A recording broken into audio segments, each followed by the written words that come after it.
Բայց ես սիրելի բարեկամներ, դուք դիտում եք Ամեկ Պլյուսի Պոստսկրիպտում հաղորդաշարը, մենք ուղիղ եթերում ենք 15:20 րոպե եւ իմ զրուցակիցն է գրող քաղաքական վերլուծաբան Արծրուն Պեպանյանը, շնորհակալություն, որ այսօր եկել ես մեզ մոտ։ Ես շնորհակալ եմ հրավերի համար։ Ես ուզում եմ բարերից սկսեմ, հա, այսօր ես կարդացի քո վերլուծությունը e-journal-ում, հա, փոքրիկ սյունակը կարելի ասել, ասում ես, որ այ բարեր, էլի եկան բարեր ասեցին, էլի են բարերը եկան ասեցին, դու որ բարեր են նկատի ունես, ունակ թալանը, ավազակապետությունը, բան, այդպիսի բարեր, հա? Ես հետևյալն եմ նկատի ունեցել, որ ասենք փոխանակ լուրջ վերլուծություն կատարվի իր իրականության, թե ինչն է պատճառը, որ ասենք երկիրը այս վիճակին է արդեն 20 տարի, քաղաքական գործիչները պարբերաբար ովքեր հայտնվում են ասպարեզում, այդ անալիզանելու փոխարեն նախորդների այսպես քննադատական խոսքերին նորամուծություններ են ավելացնում, նոր տերմիններ, նոր բառեր, որով հմայում են հանրությանը եւ ասենք տանում են մի ճանապարհով, որը ինչպես տեսնում ենք, տեղ չի տալիս։ Դե կոնկրետ ինչ բառեր այդքան կարևոր չի, որովհետեւ ցիկլեր են եղել, ասենք էլ 95-96 թվականից սկսած անընդհատ ինչ որ նորամուծություններ են անում։ Հիմա ավելի շատ սկսել են դերասանները, երգիչները, ասենք, այդ ոճը զարգացնել։ Այսինքն դերասանները զարգացնում են քաղաքական գործիչների ոճը, թե հակառակը։ Օգնում են, նրանք ավելի շատ փորձում են հանրության մեջ եղած զայրույթը, այսպես ավելի դիպուկ տերմիններ գտնել արտահայտելու համար, դա վատ բան չի, ես ասել եմ, քաղաքական սարկազմը ողջունելի է, բայց եթե քաղաքական դաշտում միայն սարկազմն է եւ ուրիշ գործողությունների տանող քայլեր մտքեր չկան, ապա այդ հանրության վերջը լավ չի լինում։ Դու ասես հմայում են հասարակությանը, որոնց հասարակությունը հիմար է, որ այդքան 20 տարի կամ չգիտեմ լավ 95 թվականից հետո հմայվում է, թե կրթության պակաս ունի, թե խելքի պակաս ունի, ինչու է հմայվում։ Ես ուրեմն այդ փոքրիկ հրապարակման մեջ ասել էի, որ հանրությանը ցավոք սրտի չեն թողում ինքը մտածի էլ։ Ժամանակ չի տրվում, որպեսզի մարդը փորձի հասկանալ, թե ինչ է կատարվում, ինչու է կատարվում, ինչն է պատճառը, որ անդադ մենք պայքարում ենք, բայց ստացվում է ավելի վատ, գուցե ուրիշ բան է պետք անել, գուցե այս ճանապարհը չի ճիշտը, մեկ այլ ուրիշ ճանապարհ է պետք։ Սրա ժամանակ ինքը չունի եւ քաղաքական գործիչները, եթե նայես նույնիսկ եղել է պահ, որ ասենք Հայաստանում դադար էր, ասենք նրանք ովքեր հիմք դրեցին, ասպես ասենք բողոքականությանը, նկատի ունեմ ժանրը սարկազմի սատիրայի, նրանք երբ որ մտան իշխանական պալատներ,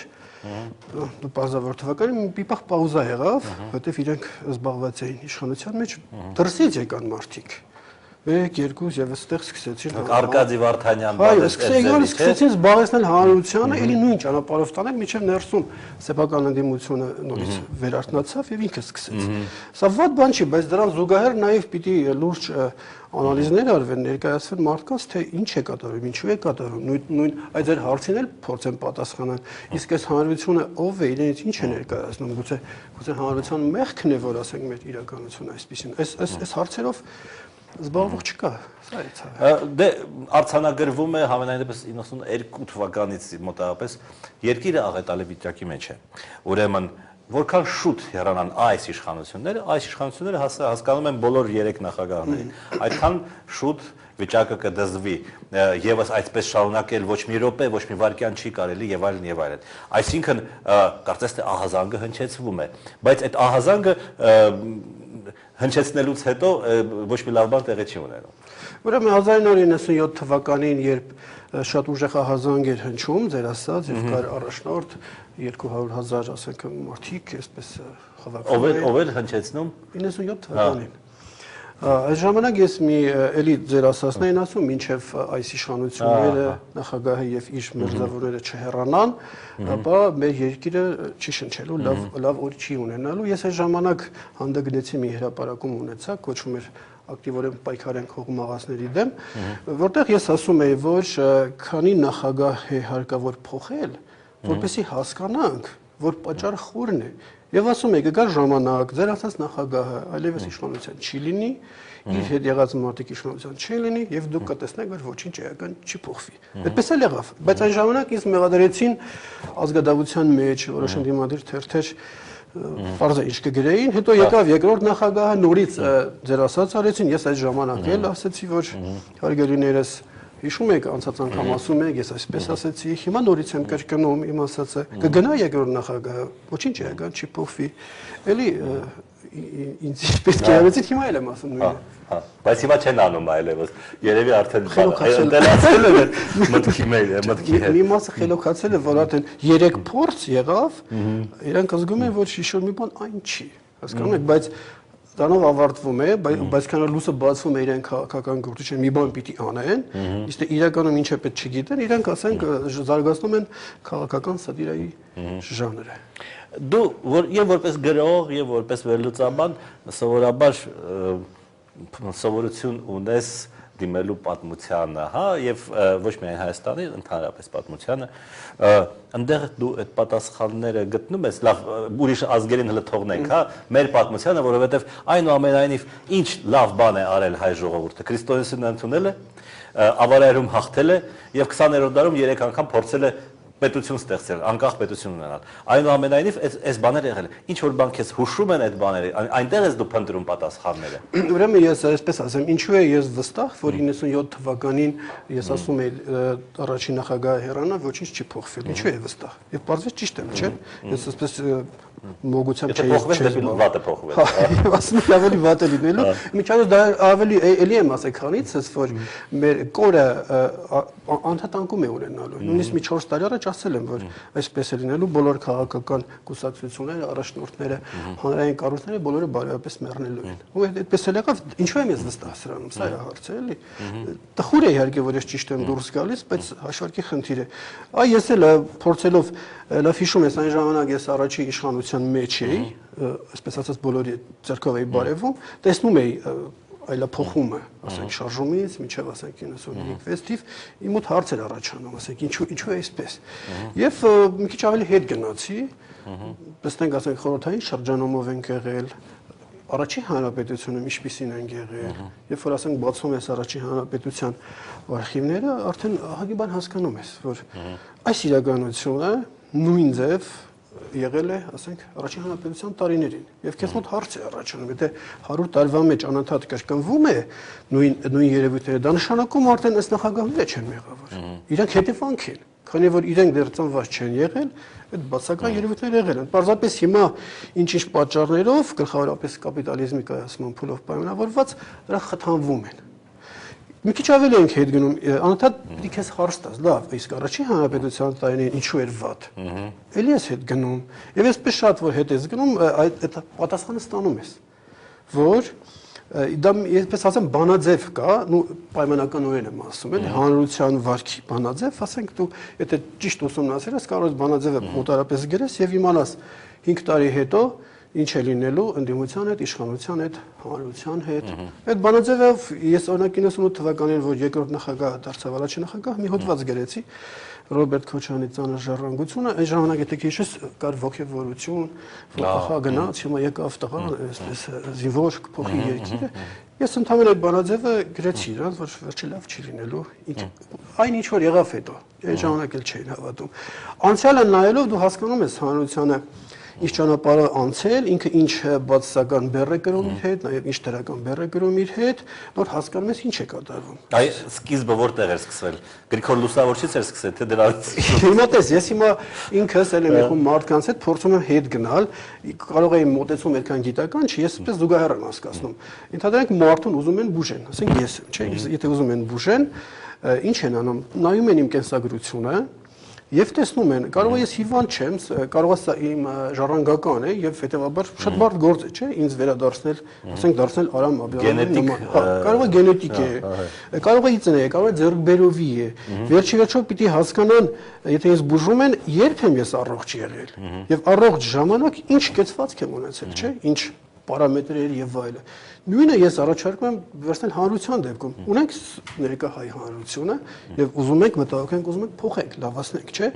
Բուժենք, մենք պիտի տեսնենք երբ է առողջ եղել։ Եվ առաջարկում եմ պատմության վրայով հետ գնալ։ Մի դար, 2 դար, 1000, 2000 եւ գնալ հետ տեսնել։ Կարող է պատահի չկա առողջ փուլ եւ կստացվի, որ ասենք սա է մեր միսիան, մեր առաքելությունը սա է, որ մարդիկ գան տեսնել ինչպես չի կարելի պետություն կառուցել, բայց Այ որ շատ հետ ես գնում, ինչ որ բաներ տեսնում ես, հուսադրող։ Լավ բանը երբ է եղել առողջը։ Ես հետեւյալն եմ, այս հետեւյալ էլի ոչ գիտական մոդելն եմ առաջարկում, եկեք այսպես անենք։ Հիշենք մեր պետության քարտեզները, հա։ Ըստ 500 տարի մեկ կամ երբ եղել է, քարտեզները նայենք։ Եվ այսպեսին էլի մի ոչ գիտական թեզ ասեմ, որ այդքան միանշանակ չի։ Պետության մակերեսը ուղիղ կապ ունի հանրության կազմակերպվածության բարոյական արժեքներ ունենալ չունենալ հետ, երբ կհամաձայնենք։ Ու ինչ որ արտաքին պարամետրեր կարող է լինել, որ խանգարեն, բայց Ռուսաստանի մակերեսը շատ մեծ է, բայց առանձնապես առողջ չի ռուսական։ Ամենայն դեպս իրենք ինչ որ բան ունեն, որ պահում է։ Հիմա եթե մեր պատմության վրայով հետ գնանք, մենք կտեսնենք, որ 4-րդ դարից առաջ 5-րդ նույնիսկ ինչ որ բավական մեծ պետություն աշխարհում բավական մեծ դերակատարություն աշխարհի հզորների մեջ լինել եւ այլը ու դա ասենք ըստ պատմաբաների շատ ավելի երկար է եղել, քան դրանից հետո։ Ասենք մի քանի հազար տարի հայ ժողովուրդը ինչ որ դիրք է ունեցել աշխարհում, փաստ է։ Եվ ես առաջարկում եմ, եկեք որոնենք գուցե այդտեղ է եղել մեր առողջ վիճակը ու հասկանանք 2000 տարին ժողովրդի կյանքում մեծ բան չի, էլի, ոնց իր համար 3-ն է։ Փորձենք հասկանանք, ինչ կա այնտեղ, ինչ որ գուցե ինչ որ արժեհամակարգ ունեցել ենք, որը կիրառելով մենք եղել ենք աշխարհի հզորների թվում։ Ես սա եմ ասում ու այստեղ կանգ եմ առել, որովհետև ես պատմաբան չեմ, ես այդ փաստերը չունեմ եւ մարդկանց խնդրում եմ ինձ օգնել, որ վերականգնենք։ Հետո քրիստոնեությունը խանգարել, հա։ Ես չեմ ասում խանգարել է, ես գուցե խանգարել է, գուցե չի խանգարել, երբ որ կունենանք նախքին առողջ ժամանակվա նկարագիր, եթե իհարկե դա է առողջը, մենք արդեն կզգանք քրիստոնեության ժամանակին հիվանդ էր թե գերառողջ էր։ Կարող է պատահի ընդհանրապես հնում առողջ է եւ քրիստոնեությունն է առողջը։ Իմ անձնական տեսակետը եթե կուզեք իմանալ, ապա այդ կրոնի ընդունումից հետո հայ ժողովրդի մոտ որոշակի փոփոխություններ տեղի ունեցան։ Դեպի լավը թե վատը։ Ինչ որ գծեր դեպի լավը, բայց գլխավորապես որոշ հատկանիշներ հայ ժողովուրդը սկսեց աստիճանաբար կորցնել։ Ուրեմն եթե մակերեսով նայեք, ուրեմն Տիգրան մեծ ծովից ծով ամենադզողն էր, այսպես ասած, հա։ Տիգրան մեծը դա ինչ որ Տիգրան մեծից առաջ եւ հետո եղել է անկումներ բարոյ հոգեբանական կազմակերպության, դա ինչ որ մի պիկ էր, դրա արմատները անկեղծ ասած այդքան էլ པարզ չի, բայց իրենից առաջ, շատ առաջ, ստաբիլ մի քանի հազար տարի մի քիչ վայրիվերումներով ժողովուրդը հայերը եղել են աշխարհի հզորներից։ Ու այն ժամանակ պակաս հզորներ չկային, էլի։ Հեռուստատողների հարցեր, որոնք այդքան տեսական չեն, հետո էլի եթե ժամանակ լինի էլի տեսականին կանցնենք։ Դուք առաջ եթեր էիք վարում քաղաքական լավ հաղորդում էր։ Հիմա ինչ եղավ, փակեցին, բա ոնց ենք դրանից հետո աշխատում այս քաղաքական ուժերի հետ։ Ես եմ աշխատում քաղաքական ուժերի հետ։ Նկատի ունեք պետական ծառայությունը երևի ինքը համարում է, որ դուք քաղաքական ուժերի հետ եք աշխատում, էլի։ Բացարձակ։ Ես քաղաքական ուժերի հետ չեմ աշխատում, եթե դիմում են ինչ որ հարցով օգտակար լինելու, եթե կարողանում եմ օգտակար եմ լինում, թե հաղորդում ինչի է փակվել, ինձ թվում է հեռուստադիտողը հասկանում է, որ դա իմ կամքով չի եղել, պես որ քաղաքական վերլուծաբան եմ, որևէ մի կուսակցության հետ չեմ աշխատում եւ գտնում եմ, որ Հայաստանում քաղաքական ուժեր չկա, եթե այսպես խոսենք։ Բայց 67 թե քանի կուսակցություն կա, նրանք ինչ են։ Ընդհանրապես ես սկզբից մոռացա ասեմ, երբ որ ես խոսում եմ, չնայած իրականությունից քիչ խոսացին քաղաքական ուժ, պետություն, նախագահ, հաշվեք ճակատներում եմ ասում, էլի, որովհետև դրանք իրականությանը չեն համընկնում, չկա իրականության մեջ դա։ Այսինքն մենք հիմա պետություն չունենք։ Դա թղթերով, բանով ունենք, ինչ որ իրենց ինչ-որ բան ներկայացնում է, բայց որ այդ պետությունը եւ այդ գրածի հետ բացարձակ կապ չունի, էլի։ Իսկ Ադրբեջանը պետություն ունի։ Չեմ իմանում, ես եթե մի գործում փորձագետական ուսումնասիրություն չեմ արել, չեմ արտահայտվում։ Ես ուզում եմ ով ունի այդ դեպքում։ Այս պահին։ Այս պահին, որ պետությունը պետություն է։ Դու իրենց պիտի հարցնեք, ինչքանով է այդ պետությունը նպաստում տվյալ ազգի բարգավաճմանը, զարգացմանը, որ պետությունից է, որ մարդիկ չեն ուզում փախչել ուրիշ տեղ, այդ չափանիշը վերցրեք եւ կզգաք էլի։ Դուք ինչ եք անում, որ մեր երկրի բնապահպանությունը նման աղետալի վիճակում չլինի։ Պարզ է, որ դուք նախարար չեք, սակայն ինձ թվում է միևնույն է, եթե ուզենայիք, մի լավ բան կանեիք կամ գոնե կխանգարեիք, որ այս կերպ մեր բնությունը չայլանդակեին։ Ուրեմն շրջակա միջավայրի վիճակը կախված է հանրության հոգևոր վիճակից։ Այսքան հերիքը։ Ինչպես է ձեզ հաջողում այդքան տարի աշխատում եք նույն նախարարությունում։ Ուրիշ առաջարկներ չկա, ես էլ ստիպված մնում եմ։ Այ դու ասեցիր առաջին հանրապետության ժամանակ նույնն էր ինչ որ հիմա եւ իսկապես ասենք եթե օգտագործենք ավազակապետություն բառը, ապա Հայաստանի առաջին հանրապետությունը դրա վառ օրինակն է։ Բայց այնուամենայնիվ այն գոյություն ունեցավ 3 տարի, իսկ մեր այսօրվա իրականությունը, մեր այսօրվա հանրապետությունը 20 տարի, ուրեմն այս մեկը ավելի լավն է։ Մի քիչ կախված է նաև աշխարհակաղակական իրավիճակից, այնտեղ եթե որոշ process-ներ տեղի չունենային հարևան երկրներում, գուցե ինքն էլ մի քիչ երկար էր, բայց պետության գոյություն ունենալ չունենալը բանով չի որոշվում, ասենք ինքը ինչքան երկար է, հիմա այսօր միջին հայի համար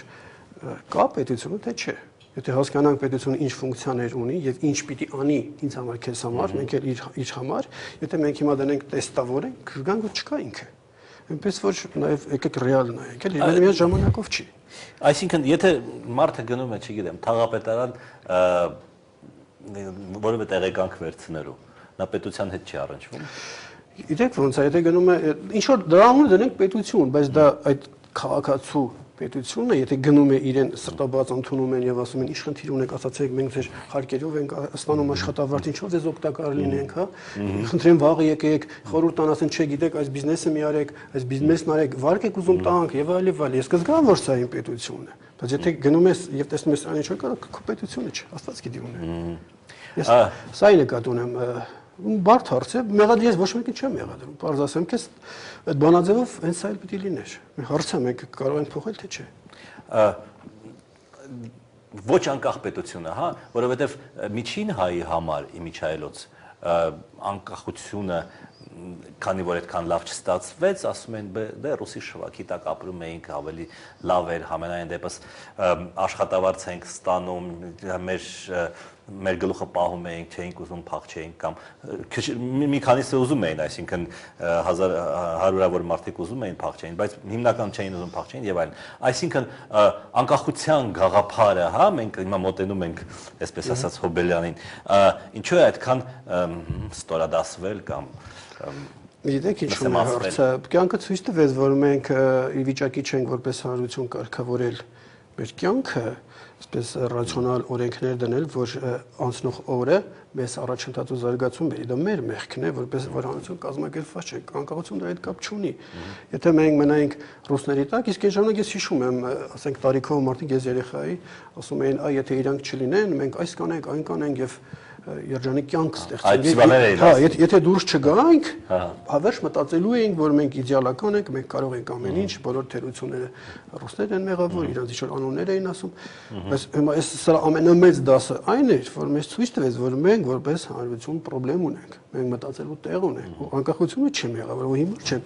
մարդիկ պայքարում են դրա համար, Աստված տվեց, բարի եղավ տվեց, հիմա մենք չխնդիրներ ունենք, եք հասկանանք ինչու մեզանից է գալիս, ինչու մենք չենք կարողանում մեր հանրային կյանքը կարգավորել։ Դու օգտագործում ես հետևյալ եզրույթը պահպանողական հեղափոխությունն, հա, եւ այդ անոնով աշխատություն կարելի ասել ունես։ Ինչ նկատի ունես ասելով պահպանողական հեղափոխություն։ Ուրեմն մի տեսեք, ես ուսումնասիրել եմ մի շարք ժողովուրդների կենսափորձը, ովքեր համանման իրավիճակում են եղել, անհույս քայքայված եւ բոլորը մտածել են, որ վերջ իրենց պետությունը, իրենց երկրին, ասենք գերմանացիներն են եղել, իտալացիներն են եղել, այդ մեխանիզմը նաեւ կարելի է նկատել հրեաների մոտ, ճապոնացիների մոտ, բոլոր այն ժողովուրդները, ովքեր պիկ են ունեցել, անսպասելի միանշանակ այդ համակարգը օգտագործել են։ Եվ այդ դեպքում, ասենք, էլիտան իմացած խնդիրը դնում է իր առջև, ինչու ենք այսպես, ստանում է իրական պատասխանը եւ ոչ թե ասում սա է մեղավոր, իրական պատասխանը գտնում է առողջ շրջանը եւ փորձում է ինչ որ մեխանիզմով այդ առողջ շրջանի հատկանիշները արտնացել այս հանրության մեջ կամ հանրությանը հետ է տանում դեպի իր առողջ շրջանը։ Ես օրինակը բերեմ մարդու վրա, եթե ասենք ինձ բուժում են, ես հիմա ասենք 53 տարեկան եմ, 10 տարի հիվանդ եմ, եթե ինձ առողջացնում են, ես մոտավորապես դառնում եմ 43 տարեկանի արթրոմ կեպանյան, չէ՞, որոշակի մոտավորությամբ, չէ՞։ Նույն ձևել հանրությանը հետ են տանում, ճակերտներով հետ են տանում, այդ ժամանակվա այն արժի համակարգն են արտնասնում, որը իրեն ապահովել է, ասենք, տեղ աշխարհում։ Պահպանողական հեղափոխությունը սա է, սա հեղափոխություն դեպի հետ, այլ ճիշտ հոգևոր հեղափոխություն։ Ոչ թե տնտեսական եւ այլ ունեցվածքային այդ գերանդիներով գնալ ինչ-որ բան գրավել, հա։ Սա հոգեվոր հեղափոխությունը շատ բարդ բան է։ Ահա որ բարդ է եւ չգիտեմ կարողանանք թե չէ, բայց ասենք նույն այս հանրությունը ունենք, փորձում ես իր այն առողջ ժամանակվա հատկանիշները վերականգնել։ Դա ինձանից խելացի մարդիկ ասում են, որ մարդիկ իրար մեջ պահպանել են։ Պարզապես շատ հետին պլանում են, ինչ որ ձևերով պիտի կարողանան դրան գրգռեն, ի հայտ բերեն եւ այլն։ Առողջը ո՞րն է, ազնվությունը, չգիտեմ, օրինապաշտությունը, որ բաներ։ Գլխավորապես ես այսպես եմ ասում, հանրությունը այնքան կազմակերպված է լինում, որ ինքը ստեղծում է իր համար մի միջավայր, այնպես որ իր համար բարենպաստ է իր զարգացման համար։ Հիմա թե այդտեղ հատկանիշները ոնց կեն, սա չեմ ուզում բացահայտեմ, որպես հանրություն ինքը կազմակերպված է։ Մեր նման չէ, որ ասենք ամեն ինչ անում է, որպեսզի ինքը հնարավոր մաքսիմումի չափ զարգանա։ Հնարավոր մաքսիմում չափ, այսինքն իրենց բոլոր աստծո տված հատկանիշները, որ կան մարդկանց մեջ, համակարգի խրախուսի, որպեսզի զարգացում ապահովի, դա է։ Մերը դրա հակառակն է։ Մենք ասենք մեզ այնպես ենք անում, որ մենք հանկարծ չզարգանանք։ Այս ամենի մեխանիզմը, որը շատ բարդ է, ես դա իրականացնելը, ես ասեմ, ես մեր քաղաքական, ինչի ասեցի ճակերտավոր, մեր քաղաքական ուժերի համար սա դժվար ըմբռնելի բան է, իրենք մի քիչ ավելի թեթև հարթության մեջ են, էլի։ Նաև ընդդիմադիր։ Բոլորը։ Հա։ Իսկ էլիտանով է այդ դեպքում, ասում ես, այդ երկրներում, ասենք Կորեա կամ չգիտեմ, էլիտան ինչ որ բան է, էլիտան ովքեր են, ազգային ժողովում են նրանք նստած, թե չգիտեմ, խոհանոցներում են նստած, որտեղ են։ Նրանք մարդիկ են, որոնք մտահոգ են իրենց երկրի ճակատագրով, որոնք ունեն, բացի դա ունեն հեռուն տեսնելու շնորհք, իրենք պրիմիտիվ մակերեսային վերլուծությունների չեն տրվում, այլ իրենց անդադ հարց են տալիս, իսկ ինչու, եւ գտնում են իրենց նմաններին, խնդիրը դնում են եւ փորձում են, ասենք, լուծում գտնել եւ այստեղ պարզ ասեմ, այս խնդիրը լուծելու համար անհրաժեշտ են մարդիկ, որոնք գտնում են, որ 5 զգայաններից բացի մարդը նաեւ այլ ուրիշ զգայաններ էլ ունի, այլ ուրիշ առնչություններ էլ կան, որտեղ առանց դրանց կիրառման, դրանց ըմբռնման հասկացման չես կարող հանրությանը փոխես, էլի։ Այդպիսի մարդիկ ըստ քեզ կան, չէ՞, Հայաստանում։ Ես որոնում եմ եւ ոնց որ թե կան։ Ես այս պահին վիճակը այնքան էլ տխուր չի։ Այդ առումով մի հատ այտենց մոդայիկ հարց տամ, էլի։ Այդ մարդիկ, որպեսզի իրար հետ հանդիպեն, հա, իրար հետ շփվեն, չէ՞, առանց դրա չի լինի։ Կարող է ինտերնետը նպաստի է նոր հասարակության ստեղծմանը։ Որպես գաղտնիք ասեմ, հենց այդպիսի մի խումբ կա ինտերնետում, ես եմ կազմակերպել եւ դա ինձ օգնում է, որ ես ճանաչեմ մարդկանց, ասենք հիմա կարող է մենք ապրենք մի շենքի մեջ, բայց չշփվենք, բայց ինտերնետով ես հնարավորություն ունեմ քո մեկնաբանությունները կարդամ, քեզ մի հարց տամ եւ զգամ դու ով ես, բացահայտենք եւ ասենք այդ մարդկանց հավաքենք։ Ահա որ մեծ դերակատարություն կարող է ունենալ, բայց հիմնական աշխատանքը պետք է չի վարվի սոցիալական ցանցերում։ Այ քարոշ, երբ որ գա քարոշչության, հանրության հետ աշխատելու փուլը այս ժամանակ իդեալական է։ Իսկ գլխավոր հարցերը քննարկելը ինտերնետով չես կարող։ Իդեպ հիմա ասում են, որ չգիտեմ, արաբները կամ չգիտեմ, թունիսցիները, եգիպտացիները ասում են, չէ, գնանք այնտեղ հավաքվենք, այս բանը անենք, դու դրա նկատի չունես ինտերնետը այդպես օգտագործել։ Չէ, դա հիմա տես այդ հավաքվելը վաղ է։ Մինչև նշված հարցերի պատասխանը չունենաս, պատկերացրու ասենք մի հիվանդ մարդ կա եւ մենք սրտացավ ենք ուզում ենք բուժենք, բայց ախտորոշումը չունենք։ Հիմա ինչ ասենք կողքի հիվանդանոցում մենք տեսանք, որ այն հիվանդը վազում էր, դու էլ վեր կաց վազի։ Կարող է մահացու լինի։ Ընդհանրապես ոչինչ անել պետք չի, եթե դու չունես այդ հարցերի պատասխանը, որովհետև ամեն քայլը գնալու ի վնաս։ Եթե անգամ դու այսպես ամենամեծ ցանկություն ունես, որ բարի գործ անես։ Ինչ է տեսնում կյանքում։ Շնորհակալություն հետաքրքրության համար, հաջողություն եմ ցանկանում։ Սիրելի բարեկամներ, հիմա ուղիղ եթերում էինք, բայց ժամը 19-ից 10 րոպե նորից կկրկնվի այս հաղորդումը, իսկ ես ձեզ հաջողություն եմ ցանկանում եւ կհանդիպենք երկուշաբթի օրը։